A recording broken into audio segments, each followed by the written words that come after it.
Hi, Mike Evans from the Australian Security Academy again, and today I'm going to look at a very interesting subject, the top 10 cliches that you hear in investigation training in Australia.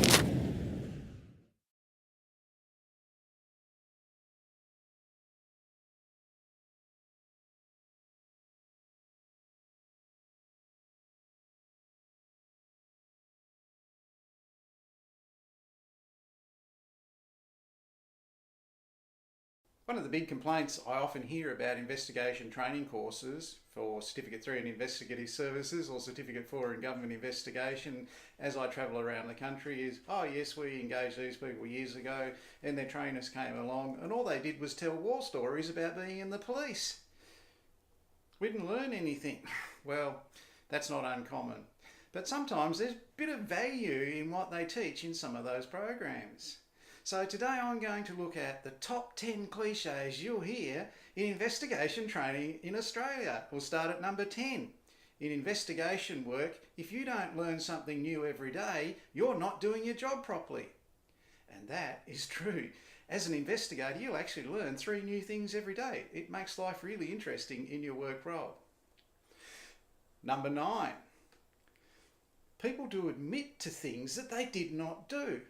Therefore, a confession is a good start to an investigation. Now that's standard Victoria Police Detective Training School talk. But they're right, people do admit to things they didn't do, so if someone confesses to something, you must corroborate it. Number 3 in our top 10 cliches in investigations is look at the flowers and search for the coffins. Now again, this is Victoria Police Detective Training School, and what they're saying here is someone going to lie to you, they're giving you a big bunch of beautiful flowers. That's their lie. You've got to search back between those flowers and look for the coffins hidden behind them. That's where the crime is. Number 7, you're only as good as your last investigation. Now this is one you'll hear prolifically all throughout Australia for surveillance investigators and factual investigators who brag about how good they are all the time. Trust me, that's the leveller. They're only as good as their last investigation. Number 6, some actually very wise advice. Get emotion out of it. When you go out and interview someone about their accident, incident or occurrence, make sure you stick to the facts. Keep that emotion out of it. Number 5, it's more of a formula rather than a cliche, but it goes like this. Motive plus opportunity minus constraints equals crime. Use that one in all your fraud investigations. Number 4, a confession without corroboration is not worth the paper it's written on. If someone confesses to something, you've got to corroborate what they told you to ensure that they did actually do it. Number 3, the vast majority of investigations are solved as a result of painstaking investigations with perhaps a little luck. Now this is very true. You can investigate to your heart's content, this, that or whatever, and the final piece just doesn't fit into the puzzle.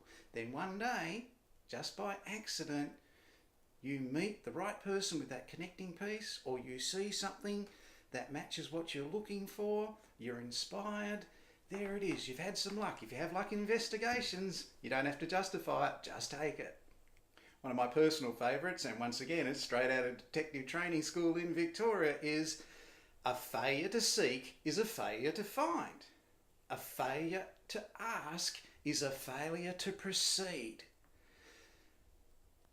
I employ a lot of investigators, and I know a good investigator when I'm interacting with them because they are trying to find out. They're not giving me a bunch of excuses why they can't do it. They're failing to seek, they're failing to ask, and they're failing to proceed.